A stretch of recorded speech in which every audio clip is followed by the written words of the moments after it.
Health Pavilion, we normally have experts from various fields and they share with us their expertise and answer queries also. So keeping in tradition, today we have with us Dr. Sushma Bhatnagar from All India Institute of Medical Sciences, New Delhi, who is the HOD of Palliative Medicine, and she is also the director of the BRA Institute at AIIMS, New Delhi. So without wasting any other moment, I welcome you, ma'am, Dr. Sushma, and my first question to you is, I don't think is anybody aware of what is palliative care? Anyone? I don't think so. So I think my first question to you, ma'am, would be, what is palliative care? Thank you doctor Gauri. Actually जब मैं इनसे informal बात कर रही थी तो मैंने थोड़ा सा बताया था that what is palliative care.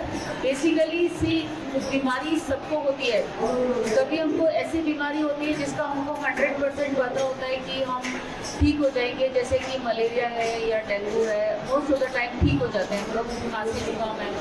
लेकिन अनफॉर्चुनेटली अगर हमको कोई ऐसी क्रॉनिक बीमारी हो जाए, जैसे कि कैंसर है, heart disease, constructive heart disease जिसको बोलते हैं कि एंड स्टेज हार्ट डिजीज़ हो जाए, या ऐसा लंग डिजीज़ हो जाए जिसमें आप सांस नहीं ले पाते बहुत दिनों तक। आपने देखा होगा बहुत सारे मरीज हैं जो घर में हमेशा ऑक्सीजन लगा के रखते हैं क्योंकि उनको सांस नहीं आती, या फिर किडनी खराब हो जाए, परमानेंट किसी की एंड स्टेज किडनी डिजीज़ हो जाए जिसमें बार बार डायलिसिस की ज़रूरत पड़ रही हो, तो इन सारे पेशेंट को बोलते हैं क्रॉनिक डिजीजेस। सो इन क्रॉनिक डिजीजेस में हम पेशेंट को उसकी केयर, उसका फिजिकल केयर तो करेंगे, उसको ट्रीटमेंट देंगे, उसको जितना हो सकता है उसकी क्वांटिटी ऑफ लाइफ देंगे। लेकिन जब क्वांटिटी ऑफ लाइफ पॉसिबल नहीं होगी तो हम क्वालिटी ऑफ लाइफ पे कंसंट्रेट करेंगे। अब किसी की भी अगर हमको अनफॉर्चुनेटली कोई ऐसी बीमारी हो जाए तो हम चाहेंगे कि हम हमेशा चलते फिरते रहें, हम हमेशा दूसरों के भरोसे नहीं रहें, डिपेंडेंट नहीं रहें। तो जब क्वांटिटी के साथ साथ क्वालिटी की चिंता करनी पड़े तो क्वालिटी में आता है कि उनको पेन नहीं हो। पेन सबसे ज़्यादा खतरनाक बीमार, पेन सबसे ज़्यादा परेशान करता है। पेन नहीं हो और कोई ऐसे सिम्टम्स नहीं हो जिससे उनकी क्वालिटी ऑफ लाइफ खराब हो। तो ऐसी मेडिसिन में ब्रांच जो इन सब एस्पेक्ट को देखती है, जब पेशेंट क्रॉनिक डिजीज के साथ ग्रसित हो, उसमें पेशेंट की ही नहीं हम ध्यान रखते, उसमें हम फैमिली मेम्बर्स का भी ध्यान रखते हैं। बिकॉज जब भी कोई ऐसी बीमारी होती है तो पेशेंट के साथ साथ फैमिली मेम्बर्स बहुत ज़्यादा परेशान हो जाते हैं। तो फैमिली मेम्बर्स क्या जानना चाहते हैं डॉक्टर से कि डॉक्टर कोई भी मिल जाए वो बता दे कि डिजीज और बीमारी किस स्टेज पे है और क्या रियलिस्टिक होप पॉसिबल है। तो जो ऑनेस्ट इंफॉर्मेशन और रियलिस्टिक होप देने वाली जो मेडिकल की साइंस है वो बेसिकली पैलिएटिव केयर है, जो पेशेंट का टोटल केयर करने का गोल बनाती है। मैम, आपने बताया कि बहुत सारे मरीज हैं जिनको पैलिएटिव केयर की ज़रूरत है। So who can provide this palliative care?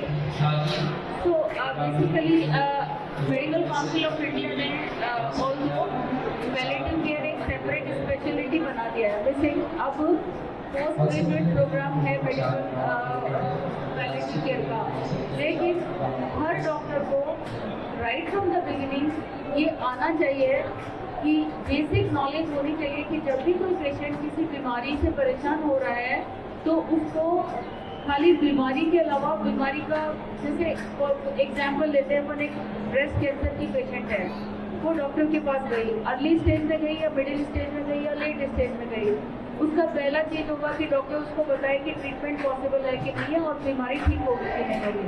लेकिन उसके साथ साथ उसको बहुत सारी चीज़ें होती हैं कि कीमो लगेगी, उससे मेरे बाल चले जाएंगे, रेडियोथेरेपी लगेगी, उससे मेरे साइड इफेक्ट हो जाएंगे, क्या मैं जीऊँगी कि नहीं जीऊँगी। बिकॉज कैंसर और डेथ हम सिनोनिमस मानते हैं कि कैंसर हो गया तो डेथ तो होगा ही होगा।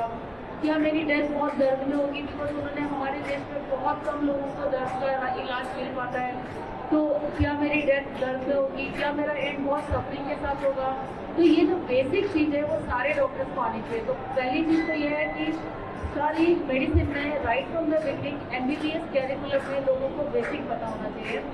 लेकिन जैसे जैसे जैसे जैसे बीमारी बढ़ती जाती है वैसे वैसे पैलेटिव केयर स्पेशलिस्ट इन्वॉल्व हो जाना चाहिए।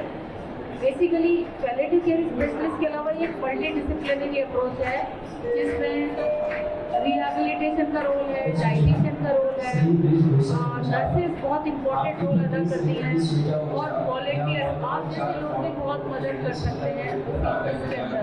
मतलब अगर आपको नॉलेज होगी तो एटलीस्ट आपके पड़ोस में ऐसा कोई पेशेंट अगर प्रॉब्लम में होगा तो उसको राइट जगह पर पहुँचा सकते हैं, दर्द दिल का इलाज करा सकते हैं और उसको बता सकते हैं कि क्या रियलिस्टिक हो पॉसिबल है।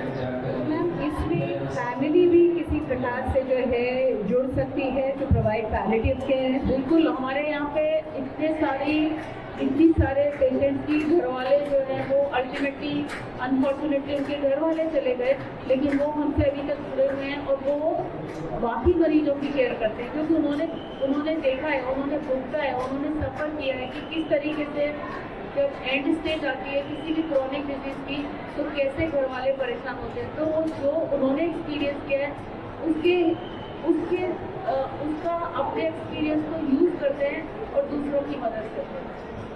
तो मैम जैसा कि हमने पहले भी देखा काफ़ी सारे लोगों को पैलेटिव केयर के बारे में पता नहीं है, लेकिन आमतौर पे भारत सरकार ने भी पैलेटिव केयर के लिए कार्यक्रम वगैरह काफ़ी पहले से 2013-14 से शुरू कर रखा हुआ है।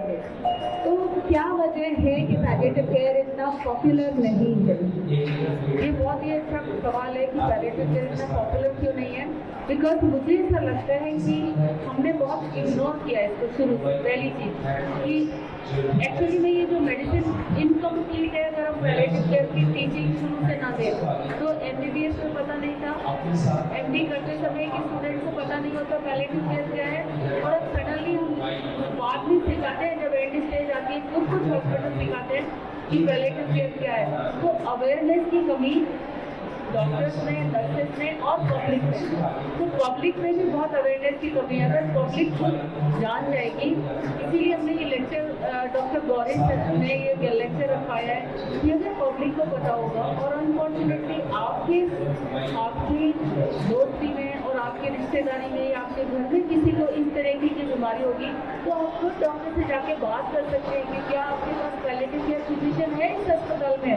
तो इसीलिए अवेयरनेस की कमी के कारण बेसिकली जो गवर्नमेंट ऑफ इंडिया का इतना अच्छा प्रोग्राम है जो डिस्ट्रिक्ट तक जाना चाहिए, गांव-गांव तक जाना चाहिए, वो नहीं पहुंच पाया बिकॉज अवेयर ही नहीं। बिल्कुल, आपने बहुत सही बताया कि अवेयरनेस बहुत कम है। मेरे ख्याल में काफ़ी लोगों को ये पता नहीं होगा। तो थोड़ा डिटेल में बताएंगे कि पैलेटिव केयर के लिए हमारे पास क्या क्या प्रावधान है कंट्री में क्या क्या प्रावधान है? सो कंट्री में हम लोग ऊपर से चलते हैं तो बड़े बड़े जो हॉस्पिटल्स हैं लाइक एम्स न्यू दिल्ली का मैं बता सकती हूँ, इसी तरीके से ऐसे करीब 57 हॉस्पिटल्स हैं जिसका मुझे पता है जहाँ पे डेडिकेटेड पैलेटिव केयर प्रोग्राम है। ये बड़े हॉस्पिटल्स हैं, बट इन बड़े हॉस्पिटल्स की जिम्मेवारी है कि ये एक ट्रेनिंग सेंटर बने और बाकी छोटे हॉस्पिटल के डॉक्टर्स और नर्सेस को टीच और ट्रेन करें। उसके लिए अभी Indian council of medical research ने हमको एक प्रोजेक्ट दिया है जिसमें हम लोगों को ऐसे 10 सेंटर्स और नए सेंटर्स को ट्रेन करना है और वो 10 सेंटर्स अगले 10 सेंटर्स को ट्रेन करेंगे। तो हमारा ये है कि हम 100 सेंटर्स को ट्रेन करेंगे। तो अगर हम इन गवर्नमेंट ऑफ इंडिया की स्कीम और ICMR की स्कीम और पब्लिक उसके साथ जुड़ जाएगी तो डेफिनेटली इसका प्रॉब्लम हो जाएगा। तो आपके हिसाब से काफ़ी सारे सेंटर्स में जो है पैलेटिव केयर की ट्रेनिंग्स और ये सब वगैरह हम मेडिकल पर्सनल के लिए रखते हैं। तो जन के लिए, पब्लिक के लिए भी हम कुछ कार्यक्रम या कुछ बिल्कुल जो Indian association of palliative care है उसमें डेडिकेटेड प्रोग्राम है वॉलेंटियर्स के लिए। तो अगर आप में से कोई भी आके वो ट्रेनिंग करना चाहे तो Indian association of palliative care की वेबसाइट पे जाइए और डेडिकेटेड प्रोग्राम वॉलेंटियर्स के लिए अवेलेबल है, उसको अटेंड करिए और उसमें आपको सिखाया जाएगा कि आप किस तरीके से बाकी लोगों की मदद कर सकते हैं। और इमेजिन करो कि एक वॉलेंटियर फॉर एग्जाम्पल आप हैं या आप हैं, आपने सीख लिया और आपने 10 घर की जिम्मेवारी ले ली। 10 घर की जिम्मेवारी ले ली कि मेरे आसपास अगर 10 घरों को मैं देखूंगी और उस घर में किसी भी पर्सन को कोई इस तरीके की बीमारी होगी जो क्रॉनिक डिजीज के दायरे में आती है, कोई भी पेशेंट जो सफ़र कर रहा होगा उसकी मेरी जिम्मेवारी है। तो इसमें ये नहीं है कि आप उसे ट्रीट करेंगे, लेकिन आप ये जानते हैं कि क्रॉनिक डिजीज में केवल हम सिम्टम्स को मैनेज कर सकते हैं, तो आप उसको राइट डॉक्टर के पास ले जा सकते हैं। और कभी कभी क्या होता है कि एक पेशेंट की केयर करते करते घर वाला काफ़ी थक जाता है, तो आप उसको 1 घंटे का रिलीफ दे सकते हैं। अगर आपने 1 घंटे का भी ब्रेक मिला उसको तो काफ़ी बड़ा ब्रेक होता है। तो वॉलेंटियर्स का बहुत बड़ा रोल है और वॉलेंटियर्स के लिए डेडिकेटेड प्रोग्राम है जो अभी हमने दिल्ली में किया था।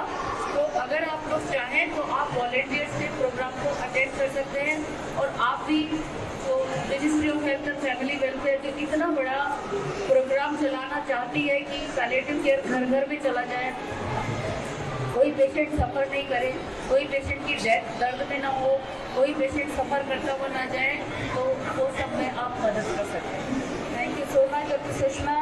मैम ने बताया कि कितने अच्छे से हम पैलिएटिव केयर जो national program for palliative care government of India ने शुरू किया है उसमें एज अ वॉलंटियर भी ज्वाइन कर सकते हैं।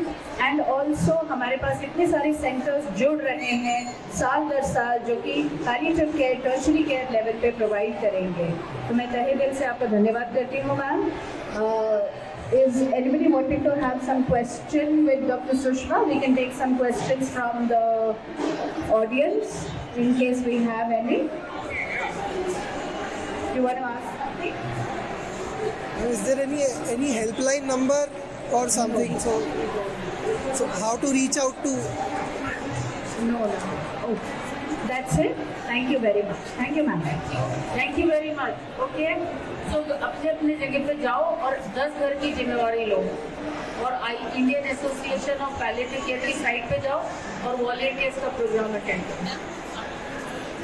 हाँ,